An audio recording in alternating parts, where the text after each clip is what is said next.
This is a letter that I wrote to my mother on the 17th of September, 2017.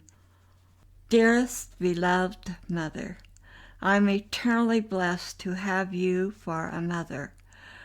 Words will never describe the sweetest, kindest, most generous mother that you are. Memories flit across my mind as I recall when we lived in our 3-room house, getting into the wonderful flannel-footed sleepers and sitting around the grayish-brown, almost square, warm morning heater in the kitchen to get toasty warm before we slipped under the shivering, heavy, cold quilts for a good night's sleep. I don't remember the conversations, but the safe haven of your love warmed your family and my soul. Where the door goes into your living room was a window. You could see the outhouse where Dad had placed it in the corrals in Uncle Clem's or Uncle Freeland's yard. Aunt Nyla was a pretty good artist. One day she was sitting at the window. She drew our outhouse, and Daddy got really upset at her for that.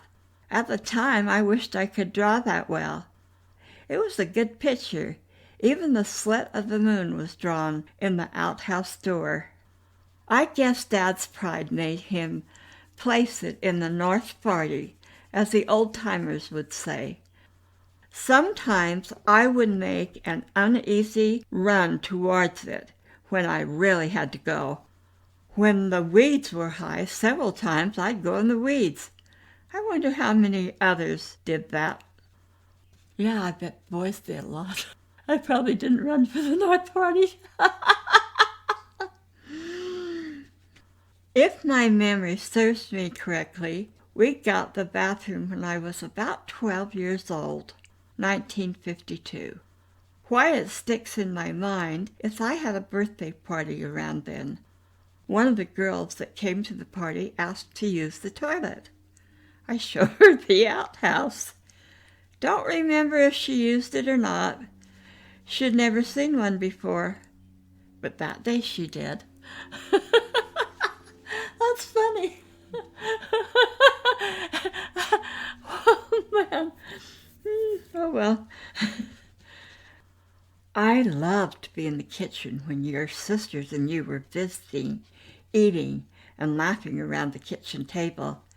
It was so much fun listening to your tales until you'd start talking about serious things and tell me to leave saying, "Little pigs have big ears."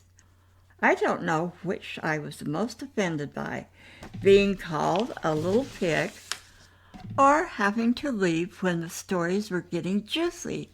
Sometimes I'd linger in another room just to listen. I wish I could remember the conversations. I still have one of the chairs from that memory. So do you. I giggled a lot when I was growing up. Don't remember which aunt asked that. Didn't live in Sevier County when she came to visit. She said, "Does Betty still giggle all the time?" I was highly insulted when I heard her. I guess I've always giggled. Isn't that wonderful? I can still... They loved me, though, all my aunts. They were good to me. Mom, your faith and testimony has helped me so many times when I needed a shoulder to cry on. I can never thank you enough for the countless times you came to our family's rescue when the trials of life overwhelmed us.